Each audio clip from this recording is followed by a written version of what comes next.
আজকে আমাদের প্রথম দিন ধাবা খুললাম আর আজকে তুমি দেরি করে এলে।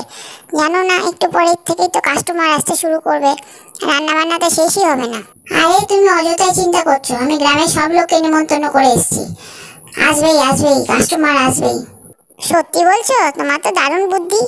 হুম হুম, দেখোই না, টুনির কাস্টমার কদিন পরে সব আমার দোকানে এসে পড়লো বলে, তখন ওর দোকানটা কেমন চলে তুমি দেখতেই পাবে। এরকম হলে দারুণ হবে। ওর দোকানে ভালো কাস্টমার আসে বলে ওর যা দেমাক আমার একদম সহ্য হয় না। ওদিকে তখন শুনছো, তোমার বোন আর বোনের বর তো আমাদের দোকানের পাশেই নিজেদের ধাবা খুলে বসলো। এখন কি আর আমাদের চায়ের দোকানে সেরকম লোক হবে? বিক্রি সেরকম না হলে আমরা খাবো কি? ও সব নিয়ে ভেবো না তুমি।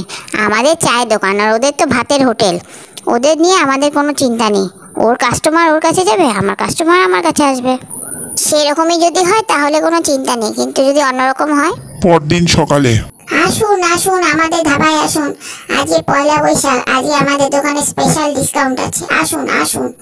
ওই দেখো দেখো, সবাইকে ডিসকাউন্টের লোভ দেখিয়ে নিজের দোকানের দিকে টেনে নিচ্ছে। আমাদের দোকানে একটা লোকও আসছে না, চা খেতেও না। আহা, অত চিন্তা করো না। মা লক্ষ্মী যদি আশীর্বাদ থাকে তাহলে ঠিক আসবে। তুমি বললে বটে, কিন্তু দেখো আজকে পয়লা বৈশাখের দিন সারাদিন পেরিয়ে গেল, একটা কাস্টমারও এলো না। দাঁড়াও, আমার মাথায় এক বুদ্ধি এসছে। আমরা তো এতদিন শুধু চা বিক্রি করতাম, চায়ের সঙ্গে সিঙ্গারাও বিক্রি করি, দেখি লোক আসে কিনা। বেশ খানিকক্ষণ পর কি সুন্দর সিঙ্গাড়ার গন্ধ ভেসে আসছে। এই লোভে লোভে তোর দোকানে চলে এলাম রে টুনা। আসুন আসুন, বসুন বসুন, চা সিঙ্গারা খান। সন্ধ্যের পর থেকে আমারও চা সিঙ্গারা চাই। হ্যাঁ, আমারও চাই।